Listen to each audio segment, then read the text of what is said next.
ഇതാ നമ്മളെ ചന്ദ്രവേൽ അമ്പലത്തിൽ നമ്മൾ ഇത്രയും എത്ര കിലോ ഭക്ഷണമാക്കി ഇതിനോട്ടാ 2500 2500 ആളെ ഭക്ഷണം ഉണ്ടാക്കിയ ജനുവേട്ടനാണ് തെവീട്ടിലെ ജനുവേട്ടൻ. അപ്പം നമ്മുടെ നാട്ടിൽ പല ഭക്ഷണ പരിപാടികൾക്കും ജനാട്ടിൻ്റെ സാന്നിധ്യം വർഷങ്ങളായിട്ടുണ്ട്. ഏകദേശം എത്ര വർഷമായി നിങ്ങൾ ഇറങ്ങിയിട്ട്? 20 വർഷം കഴിഞ്ഞു അല്ലേ?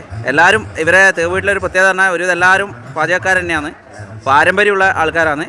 ഇത്തരത്തിലുള്ള സദ്യകൾ പിന്നെ ഉണ്ടാക്കുന്നതിൽ വിദഗ്ധന്മാരായിട്ടുള്ള ആൾക്കാരാണ്. നമ്മൾ പാടിയൊടിച്ചാൽ അയ്യപ്പ ക്ഷേത്രത്തിലെ പിന്നെ ഭക്ഷണവും ജനുവേട്ടനാണ് വർഷങ്ങളായിട്ട് ഉണ്ടായിക്കൊണ്ടിരിക്കുന്നത്. ജനുവേട്ടൻ ലക്ഷക്കണക്കിന് ആൾക്കാർക്ക് ഭക്ഷണം ഉണ്ടാക്കി കൊടുത്തൊരു പാചകക്കാരനാണ്. വളരെ അഭിമാനം തോന്നുന്നു ജനുവേട്ടനെ ഓർത്തിട്ട്. അപ്പം പിന്നെ എന്താ പറയേണ്ടത്, നമുക്കിപ്പോൾ വളരെ സന്തോഷമുള്ളൊരു നിമിഷമാണ്.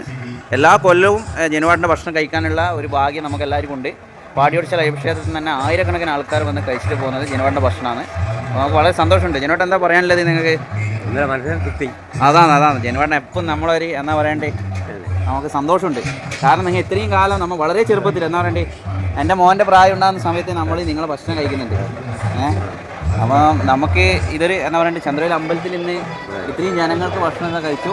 വളരെ നല്ല അഭിപ്രായം പറഞ്ഞു. നല്ല അഭിപ്രായം എന്ന് പറഞ്ഞാൽ ആ പായസത്തിൻ്റെ പ്രത്യേകത ഇതിനോട്ടാ എന്നോട് ഭയങ്കര ഇമോഷണലായി പോയി കേട്ടോ. കാരണം എന്ന് പറഞ്ഞാൽ നമുക്ക് എന്നാ പറയണ്ടേ, ആ പായസം ശരിക്കും അത് പറയാൻ പറ്റില്ല.